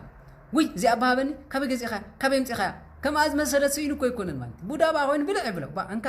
ለዋህቲ ኮይኑ ሰብ እንካ እንካ ውሰደለ ኣይዛርብ በቃ ድሓን ድሓን ዝብላሉ ልብሲ ቆንጢጥ ዝህብ ሰብ ኣለዎ ከምኡ ስለ ዝፀልእ ማለት ከምኡ ኣይግበርኒ ነቲ ሰብ ዝሓዘ ነገር እግዚኣብሔር ባዕልኻ ብልዮ ይብሉ ነይሮም ኣቦታትና ልብሲ እኳ እንተገይሩ ባዕልኻ ብልዮ ገዲፉካ ይኺድ ይብሉ ነይሮም ማለት ሎሚ ግን እንታይ ማለት ተተኸዲንዋ ባ እዚኣ ንዓይ ዘይትበኒ ከምዚ ዘይትገብረኒ ቆፀራ ኣላትኒ በዛ ጃኬትካ ገይረ ከምዚኣ ክገብር ብዘለካ ዘይተሐጎስታ ኮንካ ኢኻ ናይ ቆፀራ ጫማ ገይርና ይከድና እንዲ ናይ ቆፀራ ጃኬት ገይርና ይከድና በቃ ብቡዳ ተራእኻ ከምዚ ኢልካ ተበሊዕካ ክትመፅእ ስለዚ እዚ ዓይነት ቡዳ ንናብራ ካልኦት ዝበልዕ ቡዳ ይበሃል ማለት ካልኣይ ብዘይ ንብረትካ ተበላፅ ምዃን ንኣብነት ንብረት ናቱ ይህልዎ እሞ ነቲ ናቱ ገዲፉ ግን ነቲ ናቱ ተቐሚጡ ብናይ ሰብ ይጥቀም እንታይ ንምዃን እዚ ንብራ ናይ ሰብ ምብልሻው ማለት እዚ ባህሪ ማለት እዩ ንዝረኣኻዮ ሃበኒ ምባል ዝረኣየ ነገር ሃበኒ ባዚኣ ባሃበኒ እዚኣ ሃበኒ ኢልካዮ ግን ኣይብኒ ማለት እዩ ኣቦታትና እንታይ ይብሉ መስሎ هنكا زيبل هابني من المدو هنكا زيبل هابني من المدو سلازي نزي نجر زي تبلي عمز خودو حواتنا يلو كوم أيبل أي راخو من ديكم أكبابو زي نابرا خالوت زبلع بوداي بال مالك سب كل منو خلو بودا منفصلو حسم الله نو نو نو نو خمس بار كيف لني دقيم كخمسة يتكبرني كم سبحان الله ولا أدق خلاك أدق هابن نتيرك هانكي صار لا يبلك هانت كوي كونة المالك سلازي نزي سلاز خانة حارق زي نعهم المسحة خانكم عباي بنا تفتني راس كتعلن خلاص نقرت نعهم كنقركم مالك بنت ستني را بو بنز مسعي تفتن سصعب النيروا مالك هجي أبدا بنت ستي لازم أسلام عارك نيرما عارك نايت جزا مالك أما دعتا حاوبي نعسك زودي ينبد بدل ليلاتو ينبد بدل نيرو تم سبعي كأتا ساعات أسلز حلو أتا لهم ده تم جزايل يدخل واحد أتا مس يوم زمركم سبعي زابو الناسي ناب تحتي انت عايز بال ما قوقت وامن تخلف حزل لميلو تخلف وعو عمس بلز يودين اذا جبنا حزوا دكس بلنا تخلف صوالي بلا مالك سلازي بزي كم زي عينت الساعه زلو صبالو سلازي نزا تسحقني انا غيرات خمس غيرنا قدم زبون ناسي كم زي يزغبرك بتاعمي كم زي يزغز اكايلا تعلن خلاي مالك اسكي تملكتو كم زي يزغبر سبي يلندي مالك ناتو نبرت يودم ناتكا ما باي فتوني هبن انت الكا خاصي كون ነገር ምክንያት ማብ ማለት ሓንቲ ዘይኮነ خلو سلازي كم زي عينت بوداي ندك سب نخاله هاسياي نسو هابن نقول كله انكاي انكا هابن نختبلو خلقا غنا يقربكاني وكادا ازارارو وخمانا يطعمكان تملسو كاي مسكان دحري خلاي معلت قتل من خلق لا لا لا نيبول كابنا يزي نبرت بقى 10 عامت دخيمه ممصا حشن زبل باري يحضرلكا سلامتا كاب تخفاتو نعاغون هاسيا ناي مراد بار لو مالي ازي مالي ዝተማሳሰለ አቕሓ ወይ ንብረት እንዳሃለውካ ናይ ካልእ ሰብ ወላይ ሰባበር ናቱ ንብረት ምጥቃም ማለት እዚ አቀዲምና ምንጠቅስና ኢና ማለት ኣብናብራ ካልኦት ኣቲኻ ንሓዳሮም መብላዕ ንኣብነት ቡዳ መንፈስ ዘለዋ ሰበይቲ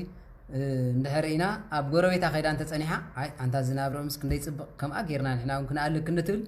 እንታይ ትገብር ማለት بزلوا أي تحقوستن بزلوا تمسكن أي تولد بزلوا سبعي دس سلتة كما غازبلوا سوت نتاي قبر له رأي مسكي كما هاكو يمسرع من زعتهم سخمني خيلا توار بسبيت كلها سبيت راقم اسكرين كما غازبلا نستنتاي قبر له أزي سنة سبعي سنة سبيت يبالو مالي بودا إذا حزم كيم بنابرا خالوت كام مقنع نعم بس أمن صلوتن بوح لنا نمهير كام معيد كان معراي محشن نابرا خالوت نعاقن تاي ملكتك أبوتاتنا قلن تايبلو كم بيت أي كم غربيت كم بيت كامبر أي كم غربيت كان يبدو نيرم كم غربيت كات كون أي تخيل النات كان أبرها خالي بنفسه هو تزبالكو بزلكا تقاتيمكا بتخولو نجر مخادي أنت زي كوين أنت إيمانيتي تنابرا كل جزء بناي سبلا أخوين كأخذ نبر ماليتي سلازي كبرات حواتي أتوم صباح دار بفلاي ويد ما نفقر إذا حتى تعسبت عليه كما غاز بقول سباتكو خالي أمس قبر خالتكو قبر تخوينه من الصخص حاليو نعاخم زين نقبر كم زمزيهم غيرو مازلو كم غيرنا نتعاوت غريفكا بناتهم نابرا طراي قنيكا اينبرني مالك سلازي ازي بودانتي واي زي امس እግዚአብሔር ይባርخلهم يقدسلهم كم زي از مسلت ህይወት كان احنا انفتنا واي ما عقم زيبلنا واي ما عقمنا نقبر ازي نيرونا يابوتاتنا مالك كم غرويت كازي كونس كم بيت كاز بلون ازيهم مالك سلازي كم بيت كا منبار كمتي صعرخا منبار زمسلو يلن مالتي نخالو دما نابرا خالوت اندار اخان انداصنعكان اب حادر سبات اتيخا حسوت منزح نابنت بنابرا خالوت سقنت سبيت تمصم رياتا سبيت خاكم مس منش 100 تعلل سبيت خاكم تقبر تقبرم صابلا نزا نابرا وكوت تولى تبعي سب يباسو حساويت زي اخنز نديرا حساو خمزي نير ازي انتاتي ويس لنا براسب منالبات كفوك قبر انت رياتو خابن سبعات نغرا زي تمعدا بودا سلز خونت ايكونت نسو خالق تقبر انت ريوا نسبع خيرو خمس خام مبال نعاي معدا تزي تخايل دما نع قربا زبلوا بيتسبات غيرو خم عدا يغبا تزي كوين ግን ዝገበረተን ዝራአይን ገይሩ ናብራ خالوت مبلشاو ማለት ናብራ خالوت مبلشاو بفላይ እዚ አኩላትና ከባቢ ዘሎ ካላይ ናይ ዝሙት ቡዳ ሓዳርካ ገዲፍካ በኻልእ ሰበይቲ ተመኒኻ ኣብ ናብራ خالوت ምታው ናብነት በዓልቲ ሓዳር ኣላ ኣብዚውን በዓልቲ ሓዳር ኣላ بفلاي أبزي سدت زلنا سبات حانت قالكوا نبع الحدارات لمد مالت هاي قرمكم بودا كوي نابرا هيوت كالات سبات نمي بالشاب كوي حدارنا هلو ودك وليد هلو سنتاي لب خدفنكا بمنتاي نابرا سبات كتفرس دلها مالت أزي بودانتي مالت بودا زلوا حدارو قريفو حدار كالات سبات زفرس ويدما هيوت كالات سبات زبرسي مالت من البعض زماوي بودان حرا خوين زرعي هيوت أبلاشي يسخيل سلامتاي كم هذا نويح زمن زفلت أو حاونا نير مالت سلازي بزح زموت سلاز قبر كومي تكبر نمتاي قوم تكبر لنا هذا زي مسك ألعاب كسارو نقبر له أبا خلنا نعنا قريفنا نبز من سلاز غير تامسك التجريدات متسمالي وأنت هيجر كانت حتى ما عندي قبركم وزخونة تزيت قبر سي زامسك ألايم تجدتن كتجدد هاي تخلنا حسبوا مالي كم زيات مسل تامسك إذا أب متى تجدد تخل كيدا تجريدا مالي بقى يتحزن لي مبر أنا بقى خمس غين سلامتي أعجبكم تكبر مالسي كم زبالة لك حدار نبرة لك سلامتي أنا يتحزن لي مبر زرع أخوة قال شعت ولا بالشوت خوينات تنبر ولا خمزيلات خيد قدني زرعها بقى وأمو إيش عيب اللي عنده كلني بكلاين تملكت مالي إزي أكلاتنا بحر زلي سلامتي نبرة سبات نسخة إيش عيب عند عليك حما عند عليك أكند بنسعة جابير أملاخ يقرب لني بدي له بجزع حتياتك أزي وريد إنه كند نبل أنا غاب حزني كل عالم كأخم أدخل زبل سبار له مالي إزي بودا باري بال أنا أنت ميته بدي حريص عريت الله بلد أدقي بال مالي سلازي كم زي عينت بودا زلو سبار له سلازي نابرا سبات هوت سبات مبلشاو بخمزي زخير باري مالي سلازي تفلطون زي تفلطون حريقة ندك سبات زرع خاين زي رأخاين كم مسكر كوين كام مقام بودا النتي كم زي قبر يا خا يلومني انت يلوم غانم تاج زارب كم يجير كخا امين كايو سلازي نزي نجر زي بتعامي بودانت بزي حلو مالت نابرا نابرا خا اندابلع نخالو تزبلع بوداد مالو مالت نابرا خا يبلاشو زحاسكا كل يباخنو نسخا ناي كال سبات تباخن مالت حداركا زرمو يخون انت سبيت اي فوتو ايام ساخ نبراي قالكم مرا كلهم كم أي بلا أنا بيني تبالاشي خلنا بركويني رزقي زبلنا نزي مالي نابرخا تبالاشي دقنا نابرخا تبالاش بفلا يابزي جيزي نابدا منت زخده بودا منفس الله مالي نوح زمانات سلز قبره حانت قوال نستيتي عند حرد ابنا برا زيت سمامي عاتو نابنت بودا منفس الله سبيتي سبعه يتفتنين عند حرد اخم قليلا قريبا دما ما انا قان زايز قبر الله مسل تشاو ويدما صلات سبات يحضر الله كبداي نفحاي قرطمات ناي ماصن يغبر الله بفلاي ابتنا يزمت منفس كن مارينا مالي كم سلاز خونس مسغاوي ركابي اي تغبرنيا كم سلا تغبر ديابلوس كان انت يبل حشخ يبلو نعيقات كخال لميدا كو يايب انت خوين كيلي نابنت سويت يفقرا معالتاو دما فقر يغلص الله يبل قريبم دما يمخريلو تماخرو سبعين سبيت نو تا خوين كيسكي نقص بلي حماق يغاطمك خيلو انا خمزي بلك خيلو زبل كو يلن مالي قال ود لميدا يلو ديابلوس ابلو بسلسخعلو ريكورد غيرون سبيت تزارب سب على جيبال بأمنة نبرو بفقر نبرو تزيك إلكم دماغ زابير عاملا حماق قبر كالوري نبرو مالي ريكورد غيرهم كم زغيرهم تخيلهم كم زغت قبر ري يازبلو لو بغدا ما عند هرزكن خويكم ناي ابن باولي لوه تاريخ نغيركم نير مالي باولي لوه سبيت خاص بقت الملكع امينه خالوت لميدا خبلو خلو كوميت بلو حواتي بناتا حاتيات نسخم تلكم لكم حاتيات توسدوا لالكم انا جن زامنا املاخ علني حدا معلت حماق تقبر كلا خريني يلو بامنتي خير نبرين يلو دما دقيسا زميا خلا امس رخبا بتي يلو مسار نيرو بتا حدا معصيد نيرو ابي اخا نصلا نيرات بسم اب ولد منفس قدوس لومسي ابنا براي ابي وتي اتي زمت كاخلص دخيمم دقيسوم بمبال يبل مالتي دخيمم دقيسوم سلچوم بزمت عزقت مخان رسي عمس طرح نفسهم دقيسوم ابيت እግዚአብሔር አምላክ انا كو طرحهم كمزي لزرعهم نسخاسي طرح لبهم كم يغير كاتريهم تخون يلهم او صابيلهم نصلا خدينهم معصيدهم فاسمن حيزهم نغدام منني لو مجن سبيتهم من حرغيرا كم زي سباي قصيراتن ديابلوس حراني زحدرلكا وشتخا نعا بزمتاو ديو نعاخا نموت قتلت يصحكا ازي بودا يبال احواتي عقس بلو قرب لكم እግዚአብሔር ፍቅሩ ተመልከቱ እግዚአብሔር ናይ ትዕግስት አምላኺ እንደ ህርብ ሕማቅ ዝገበረኹም ቆትለ ኮይና ዳ ንሕና ዝገበርና ይኽንደ ሕማቅ ዲ ዘሎ ተኾይኑ እግዚአብሔር ዘይጥፈና ከምታ ኣነ تحوت زخونكم نسخاتكم تحتاتكم كنت أنا نخل تصوركم نسخم تصوروا إلي يكون تصوروا قدي فينا مالي مسك علي تصورها يزبلكم مسك علي تصيروا دد حري زي مت ويد ما زي سعلني بارايك بالايك بانزبلكم ناي مسكول تصور بازكروا أملاك كنسو تقريف وطفتو باهيلوا حمود ساتيو عصم تتقلقيلو عينو بملو سقاب سرب بحاتين زنق تهاريمو مالك أبيد قال له كريستوساو منتنا كريستيان دخن بقع سبي حردي سلازي نابرو بالاش يزو بالاش منفس بلنا نبعلو قتيلو سبيتو قتيلو نبعلو خايموت مالك ازي زبال منفس زي تراينا زلو مالك ازي ابزبن موسى زنبره بودا منفسي موسى انستنا انت صرينا ينو كنفتح اندلينا فصم እግዚአብሔር አምላክ ግን ሓደም ሰሓንተ ሓንተም ሰሓደ ይምበሪ ተዘይሜታቶ ፍትሕ ዝባል አይፍቀድኒ አማ ወዳታ ድማ ዓያሽ ስለዝነበረ ስላይ ዘይሞተ ተሪዝ በለ ወብጸድፍ ዝልል ይብላን ሓንት ብፍኒስትራ ያጥልፋ ሜታትኒ ከምዚ ኮይና ይብል ሙሴ ድማ ትረት ልቦምን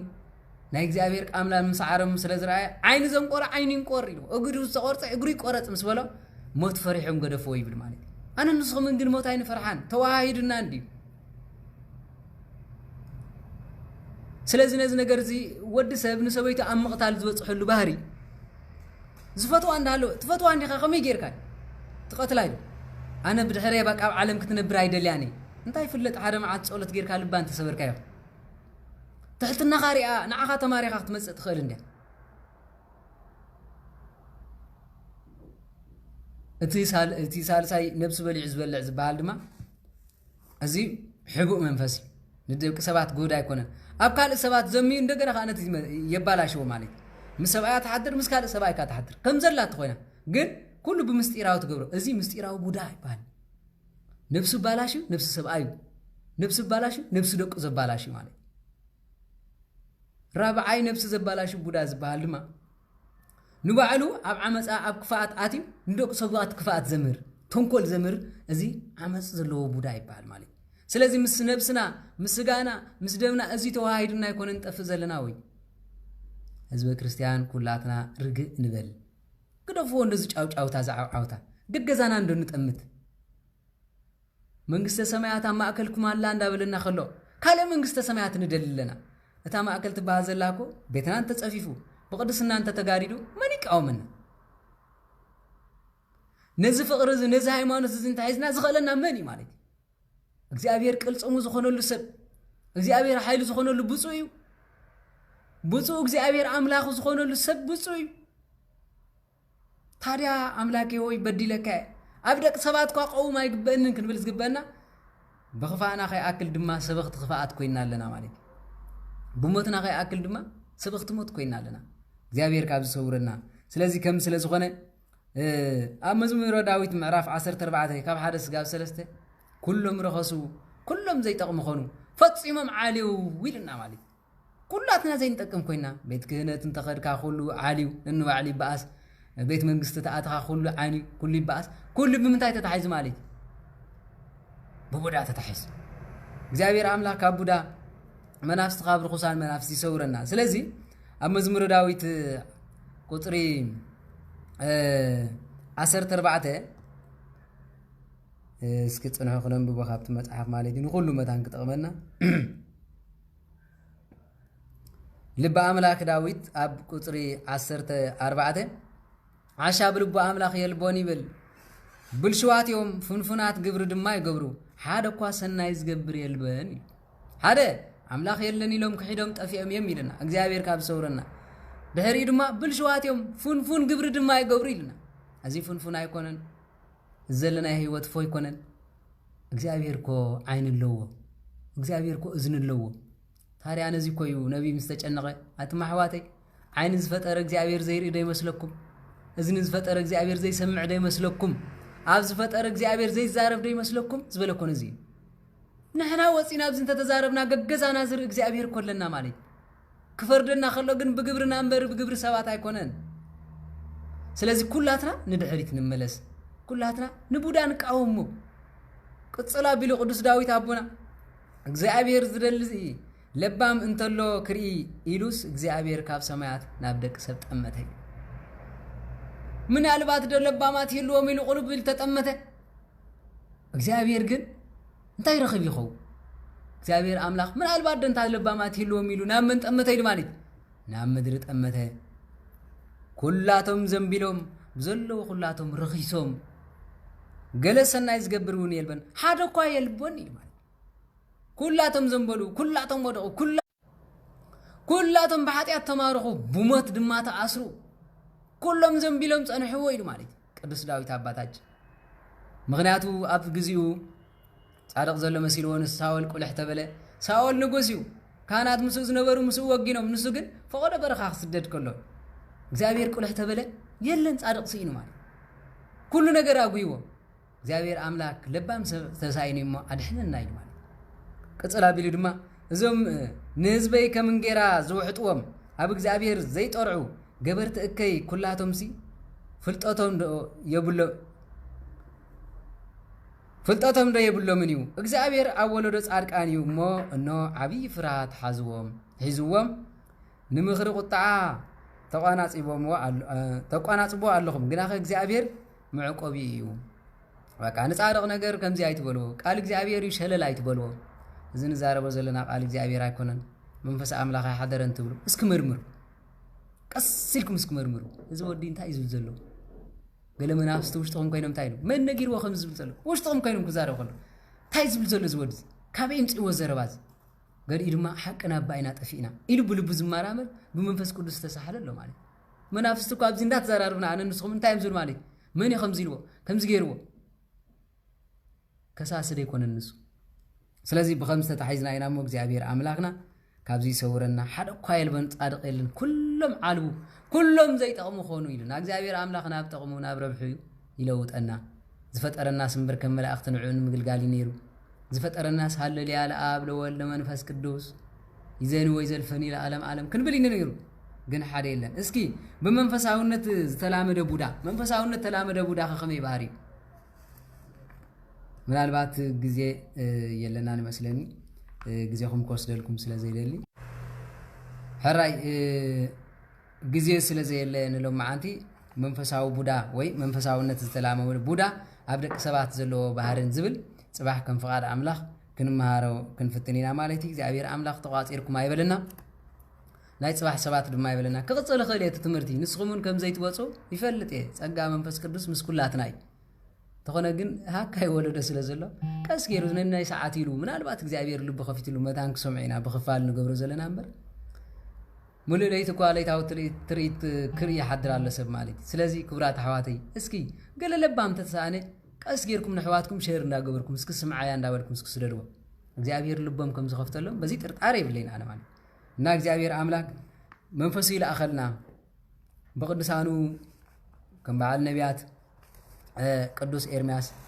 ከምኦም ዝኣመሰሉ ሰዲዱ ልቢ ሰባት ተንኪፉ ዝምህር ኣቦ የምፀልና ንኹላትና ድማ ልቦና ይሃበና ካብዚ ዓበየ ስጋብ ተታሕቲ ኩላትና ተታሒዝና ኢና ኢሉ እኮ ኩሎም ዓልዮም ምናልባት ደ ጻድቕ ይርከብ ኸውን ኢሉ ቁልሕ ተበለ እግዚአብሔር ሲኢኑ ካባይን ካባኹም እንታይ ጽድቂ ክመጽእ ማለት እግዚአብሔር ንንስሓ ዕድመ ይሃበና ዝመሃረና ዝገሰጸና እግዚአብሔር ኣምላክ ክብሪ ምስጋና ኣምልኾ ውዳሴ ንዘለዓለም ንዑ ይኹኖ ዝተረፈ ግዜናን ሰዓትናን ናይ ዓመፃ ዕድሜና ብንስሓ ተሓፂብና ብቅዱስ ቁርባን ተሓቲምና ናይ መንግስቱ ወረስቲ ይበለና ወስብሐት ለእግዚአብሔር ወለወላዲት ድንግል ወለመስቀል ክቡር ይተአኮት ወይ ሰባህ ስሙ ለእግዚአብሔር አምላክ አበዊነ ወትሮ በኩሉ ጊዜ በኩሉ ሰዓት አቤቱ ናይ ሰራዊት ጌታ እግዚአብሔር አምላክ ዝመሃርካናን ዝገሰጽካናን ኣብ ልብና ዝሕደርካልናን ንስኻኢኻሞ ክብሪ ምስጋና ኣምልኾ ውዳሴ ንዘለዓለም ንዓኻ ይኹን ንሰምዕ ድማ እነሆ እግዚአብሔር አምላክ እዝንኻ ሃበና ንዝንዛረብ ልሳንካ ሃበና እግዚአብሔር አምላክ መንፈሳውነት ክንርኢ ዓይንኻ ሃበና እግዚአብሔር አምላክ ሆይ ናብ ቤትካ ክንመጽእ እግርኻ ሃበና እግዚአብሔር አምላክ ሆይ ዕጣንካ ክንሽትት አፍንጫኻ ሃበና እግዚአብሔር አምላክ ሆይ ሰማያዊ ነገር ክንሓስብ እምረኻ ዓድለና እግዚእነ ወመድኃኒነ ኢየሱስ ክርስቶስ አካልናን ስጋናን ነብስናን ዝኣስሩ ቡዳ መናፍስቲ ጠቋር አጋንንቲ ኩሎም ካባና አልሐቅ በኃይል መስቀልካ ገስጸልና ብረድኤትካ ይቅረበልና ብቸርነትካ ድማ አምሓረና ንጽህቲ ርህርህቲ ቅድስት ድንግል ወላዲት አምላክ ደስ ይበልኪ ቃላት ክዝመገብክና ንስኺኹሞ ደስ ይበልኪ በቃል ኪዳንክ ተዓቂብና እነሆ ኣብ ሕቑፍኺ ኣብ ብርክኺ ኣብ ስእልኺ ንሰግደልኪ ንጽህታ ዴና ደስ ይበልኪ ናብቲ ርህሩህን ፈቃድን ዝኾነ ልዑል ባህሪ ዘለዎ ወድኺ ምሕረትን በረኸትን ለምንልና ምንቲ ኣዴኺ ሃና ምን ታቦ ያቄ ሚልኪ ይቅረበልና ካብ ዓመፃ አጋንንቲ አውፅና ሊቀ መላእክት ቅዱስ ሚካኤል ሆይ አካልና ስጋና ነፍስና ዝአሰሩ መናፍስት ቀዲምካ ኣብ ዓለም መላእክት ኣብ ትሕቲ እግርኻ ከም ዝረገጽካዮም ሕጂ ድማ ተሳሓለ መለኮታዊ ሰይፍካ ብነበልባል ቅልጥምካን እንሆ አካልናን ስጋናን ዝአሰሩ በአብ ወልድ መንፈስ ቅዱስ ደምስሰልና ሊቀ መላእክት ቅዱስ ገብርኤል ሆይ ብስራተ ጽድቅኻ አስማዐና ኣብ ስደት ኣብ ከርተት ዘለዉ ኣሕዋትና ብበረከት ብረድኤት ናብ ቤቶም መለሰልና ዝተኣሰሩ ኣብ ፈቆዶ ሆስፒታላት ኣብ ፈቆዶ ጸልማት ብርሃን ከላ ዓለም ብርሃን ዝተኣኑ ድማ ፀሓይ ብርሃን ክርዩ ብበረከት ካርዳዮም ጻድቅ ሊባኖስ መስራቲ ገዳማት በክረ ቅዱሳን አባታችን በረከትኩም ረድኤቶምን ይሕደረና አቡነ አንበስ ሰራራ አንበሳ ገባር ተአምር መስራት ገዳማት በረከትኩም ረድኤትኩም ይሕደረና እግዚአብሔር አምላክ ዝማረና ዝገሰጸና ስጋብ ሰዓት ዝቆመና ክብሪ ምስጋና አምልኮ ውዳሴን ዘላለም ንዕዩ ኩኖ እግዚአብሔር አምላክ ምስኩላትኩም ይኹን ካብ ኃይል አጋንንቲ ካብ ክፋት መናፍስቲ ንኹላትና ያውፀና ሰላም እግዚአብሔር አበቤትኩም ይንገስ እግዚአብሔር ምሳኹም ይኹን ናይ ያዕቆብ ለይቲ ግብረልና ሻሎም